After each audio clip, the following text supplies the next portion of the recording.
नमस्कार दोस्तों और स्वागत है आपका 100% इंग्लिश के यूट्यूब चैनल पर।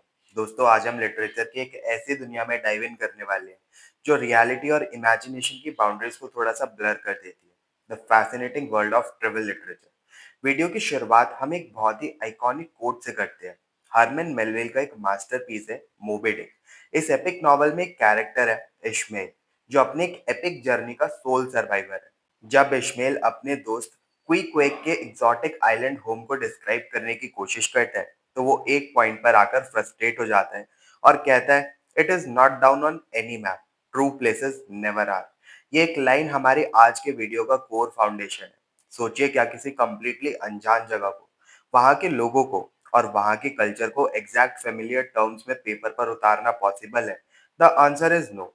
एक ट्रेवल राइटर के लिए अपने फॉरेन एक्सपीरियंसेस को फेथफुली रेंडर करना ऑलमोस्ट इम्पॉसिबल टास्क होता है। मैप्स और बुक्स हमेशा सिर्फ आधी सच्चाई बता सकते हैं। इसी सेंट्रल डिलेमा को बहुत डीपली एक्सप्लोर किया एक एमिनेंट स्कॉलर केसी ब्लेंटन ने अपनी brilliant book travel writing the self and the world के first chapter narrating self and other में। केसी ब्लेंटन का मेन आर्गुमेंट ये है कि ट्रेवल राइटिंग सिर्फ एक ज्योग्राफिक रिकॉर्ड, मैपिंग या फिर फैक्ट्स का कलेक्शन नहीं है, बल्कि ये एक ड्रामेटाइज्ड एंगेजमेंट है बिटवीन द ऑब्जर्विंग सेल्फ यानी कि राइटर और फॉरेन यानी कि वर्ल्ड, यानी वो जगह जो उसके लिए अदर है। जब एक राइटर ट्रैवल करता है तो वो सिर्फ बाहर की दुनिया नहीं देखता, वो कंटिन्यूअसली अपने अंदर के बायसेस, सोसाइटल प्री और इमोशंस को टेस्ट कर रहा होता है। किसको इंक्लूड करना है, किस एनकाउंटर को छोड़ना है, किस नदी या पहाड़ के बारे में लिखना है, ये सारे चॉइसेस टेक्स्ट को बहुत ही सब्जेक्टिव बना देते हैं। लेकिन ट्रेवल राइटिंग शुरू से ऐसी डीप इंट्रोस्पेक्टिव और साइकोलॉजिकल नहीं थी। इस जॉनरा का एक पूरा लंबा इवोल्यूशन है। केसी ब्लेंटन इसी ट्रांजिशन को समझाने के लिए एक थ्योरेटिकल स्पेक्ट्रम बनाती है, जिसके दो अपोजिट एक्सट्रीम्स हैं, ऑब्जेक्ट बाउंड जर्नी अकाउंट्स और ऑटोबायोग्राफिकल ट्रेवल बुक्स। चलिए इन दोनों एक्सट्रीम्स को डिटेल में समझते हैं, क्योंकि ये कॉन्सेप्ट इस जॉनरा का बेस है। स्पेक्ट्रम के एक एंड पर ऑब्जेक्ट बाउंड जर्नी अकाउंट्स है। जैसा नाम से ही पता चल रहा है, इनका फोकस स्ट्रिक्टली ऑब्जेक्ट यानी एक्सटर्नल फिजिकल रियलिटी पर होता था। ये early travel narratives mostly sellers के शिप्स लॉग, रिलीजियस पिलग्रिम्स की डायरीज और मर्चेंट्स के रिपोर्ट्स हुआ करते थे। इन ट्रेवल्स का मोटिव बहुत ही क्लियर और यूटिलिटेरियन होता था, जैसे ज्योग्राफिकल एक्सप्लोरेशन, रिलीजियस डिवोशन या फिर इकोनॉमिक गेन। फॉर एग्जाम्पल, जब क्रिस्टोफर कोलंबस ने अपने किंग्स, स्पॉन्सर्स और लव्ड वंस को लेटर लिखे, तो उसने नए आइलैंड्स, रिसोर्सेज और इंडिजिनस लोगों को एक हाईली फैक्चुअल, डिसइंटरेस्टेड और ऑब्जेक्टिव वे में डिस्क्राइब किया। इन स्पेसिफिक अकाउंट्स में राइटर की इनर फीलिंग्स, उसके साइकोलॉजिकल स्ट्रगल्स या डीप इमोशंस कंप्लीटली हिडन होते थे। क्रिस्टोफर कोलंबस या उस दौर के दूसरे एक्सप्लोरर्स का मेन फोकस आउटर वर्ल्ड के टोपोग्राफी और रिसोर्सेज पर था, ना कि अपनी सेल्फ डिस्कवरी पर। अब शिफ्ट करते स्पेक्ट्रम के दूसरे एंड पर, ऑटोबायोग्राफिकल ट्रेवल बुक्स। जैसे जैसे ग्लोबली नए फ्रंटियर्स डिस्कवर हो गए और ट्रेवल करने का मोटिव सिर्फ पॉलिटिक्स या इकोनॉमिक्स नहीं रहा, बल्कि लोग travel for the sake of travel करने लगे, टेक्स्ट का पूरा स्ट्रक्चर बदल गया। यहाँ आकर सोशल, पॉलिटिकल और psychological issues mayor geographic fact से ज्यादा इंपॉर्टेंट बन गए। इन मॉडर्न नैरेटिव्स में जो फॉरेन लैंडस्केप, साइट्स और विस्तार होते हैं, वो सिर्फ एक एटमॉस्फेरिक बैकड्रॉप का काम करते हैं। असली फोकस इस बात पर होता है कि उस नए एनवायरनमेंट ने राइटर के माइंड को कैसे शेप किया। राइटर एक हाईली सेल्फ कॉन्शियस नरेटर बन जाता है और अपनी जर्नी को डिस्क्राइब करने के लिए वो फिक्शन की टेक्निक्स बोरो करता है, जैसे rising and falling action, character development और कन्फ्लिक्ट। इन बुक्स में द सेल्फ की इंपॉर्टेंस द वर्ल्ड से या तो बराबर हो जाती है या उससे आगे निकल जाती है। तो इफेक्टिवली केसी ब्लेंटन हमें बताती है कि कैसे ये जॉनरा प्योर फैक्चुअल रिकॉर्ड से इवॉल्व होकर एक deeply personal, psychological story telling का मीडियम बन गया। अब वक्त है इस जॉनरा के एक बहुत ही फैसिनेटिंग हिस्टोरिकल जर्नी पर चलने का, इसकी हिस्ट्री देखते हैं इवोल्यूशन की। अगर हम ट्रेवल लिटरेचर की हिस्ट्री को ट्रेस करें, तो हमें एक बहुत ही क्लियर इवोल्यूशन दिखता है। ये सिर्फ ट्रेवल की हिस्ट्री नहीं है, बल्कि ह्यूमन कॉन्शियसनेस के चेंज होने की हिस्ट्री है। इसे हम चार डिस्टिंक्ट एराज में समझ सकते हैं। सबसे पहले आते हैं क्लासिकल एंटिक्विटी के राइटर्स, जिन्हें हम द डेटा गैदरर्स कह सकते हैं। अगर आप अर्ली अकाउंट्स को देखें, जैसे हेरोडोटस और स्ट्रेबो के टेक्स्ट, तो ये एकदम विगरस और नेसेंट ट्रैवल जॉनरा के एग्जाम्पल है। इन क्लासिकल राइटर्स का मेन काम था स्ट्रेंज, एग्जॉटिक और डेंजरस जगहों का डेटा कलेक्ट करना और ज्योग्राफी के बारे में इंफॉर्मेशन देना। लेकिन दोस्तों इन अकाउंट्स में एक चीज मिसिंग थी, पर्सनल इंट्रोस्पेक्शन। हेरोडोटस या फिर स्ट्रेबो अपनी इंटरनल फीलिंग्स या साइकोलॉजिकल शिफ्ट्स के बारे में नहीं लिखते थे। उनका पूरा फोकस एक्सटर्नल डेटा गैदर करने पर होता था। फिर वक्त बदला और हम एंटर करते हैं रेनेसा के दौर में, जिसे द इंपीरियल गेज कहा जा सकता है। ये वो टाइम था जब यूरोप दुनिया को एक्सप्लोर और कॉन्कर कर रहा था। यहाँ हमारे पास मार्को पोलो और क्रिस्टोफर कोलंबस जैसे अर्ली एक्सप्लोरर्स के अकाउंट आते हैं। केसी ब्लेंटन पॉइंट आउट करती है कि मार्को पोलो ने अपने रीडर्स को रिमार्केबल और एक्स्ट्रॉर्डिनरी चीजें दिखाने का वादा किया था, लेकिन उसने इंडिजिनस लोगों को डेमोनस और बीस्ट कहकर डिस्क्राइब किया। ये अदर को डेमोनाइज करने का तरीका दरअसल आगे चलकर वेस्टर्न इंपीरियलिज्म की हिस्ट्री का बेस बना। वहीं दूसरी तरफ क्रिस्टोफर कोलंबस ने कंप्लीटली अलग स्ट्रैटेजी यूज की। क्रिस्टोफर कोलंबस ने फॉरेन लैंडस्केप्स और वहां के नेटिव्स को एक पैसिव प्रॉपर्टी या रिसोर्स की तरह एक्सोटिसाइज किया, उन्हें कैप्चर किया और नए आइलैंड्स के नाम अपने सेंट्स के नाम पर रख दिए।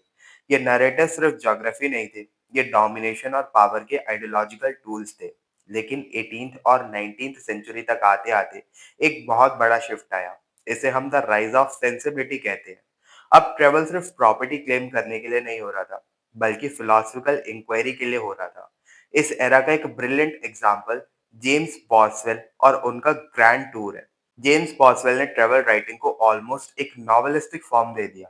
उन्होंने बाहर की दुनिया का इस्तेमाल अपने अंदर के मॉरल और इंटेलेक्चुअल ग्रोथ को मैप करने के लिए किया। इसी दौर में मैरी किंग्सली जैसे विक्टोरियन वुमेन ट्रैवलर्स ने भी इस जॉनरा का यूज किया। मैरी किंग्सली के लिए फॉरेन लैंडस्केप एक ऐसी जगह थी जहां वो अपनी होम सोसाइटी के स्ट्रिक्ट पेट्रियार्कल रूल से बचकर पॉलिटिकल और फिजिकल एजेंसी क्लेम कर सकती थी।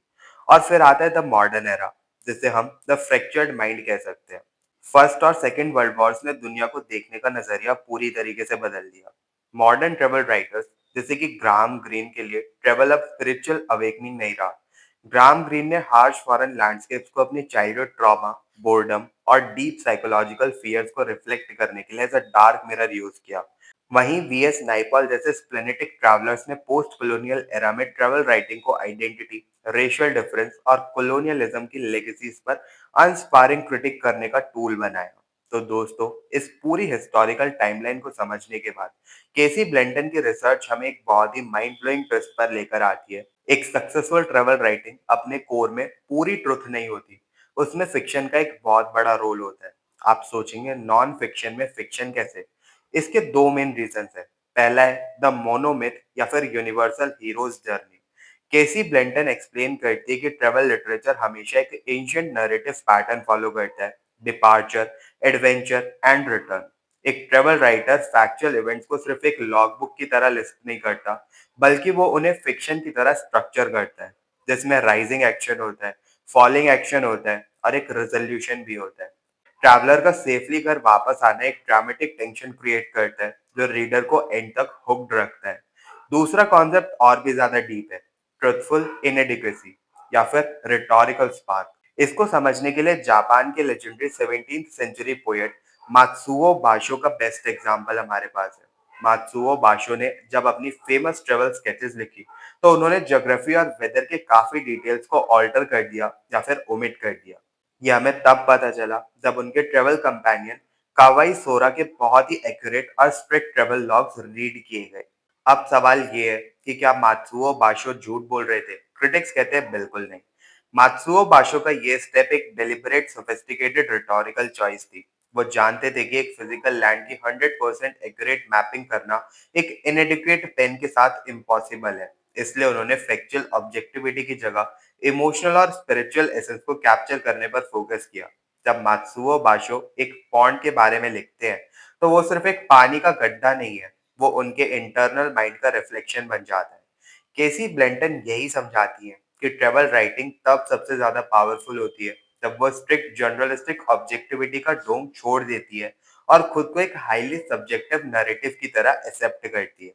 तो दोस्तों, अभी इस वीडियो के अलग-अलग सेक्शंस में केसी ब्लेंटन के एक डीप हिस्टोरिकल और थ्योरेटिकल एनालिसिस के बाद अब हम आते हैं अपनी वीडियो के फाइनल और सबसे इंपॉर्टेंट हिस्से पर, कंक्लूजन। चलिए इस पूरे कॉन्सेप्ट को सीमलेसली रैप अप करने की कोशिश करते हैं। अगर हम केसी ब्लेंटन की पूरी स्टडी को एक सिंगल पावरफुल थॉट में समराइज करें, तो वो ये है: ट्रैवल राइटिंग कभी भी एक न्यूट्रल या फिर प्योरली ऑब्जेक्टिव एक्ट नहीं होती। जब एक ट्रैवलर एक नई जगह पर कदम रखता है, तो वो सिर्फ एक नए मैप को नेविगेट नहीं कर रहा होता, बल्कि वो अपने खुद के माइंड और आइडेंटिटी की बाउंड्रीज को नेविगेट कर रहा होता है। जैसे कि हमने अपनी हिस्टोरिकल टाइमलाइन में देखा, चाहे वो क्रिस्टोफर कोलंबस का इंपीरियल गेज हो, जिसमें डोमिनेशन छुपी थी, मैरी किंग्सली की विक्टोरियन सोसाइटी से एस्केप और फ्रीडम की सर्च हो, या मॉडर्न एरा में ग्राम ग्रीन का साइकोलॉजिकल ट्रॉमा हो।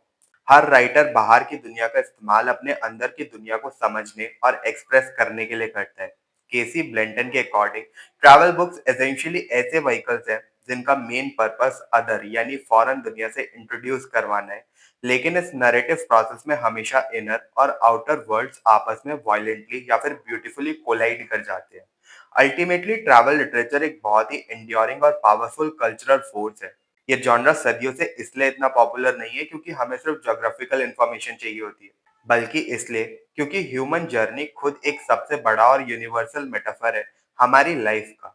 जब एक राइटर एक अनफेमिलियर वर्ल्ड की बाउंड्रीज को डिफाइन करने की रिलेंटलेस कोशिश करता है, तो एक्चुअली में वो अपने खुद के सेल्फ के इनफाइनाइट बाउंड्रीज को चार्ट कर रहा होता है, उन्हें डिसमेंटल कर रहा होता है और उन्हें एक नए तरीके से रिकंस्ट्रक्ट कर रहा होता है। और दोस्तों, यही इस chapter the narrating self and other का सबसे बड़ा फिलोसफिकल ट्रुथ है।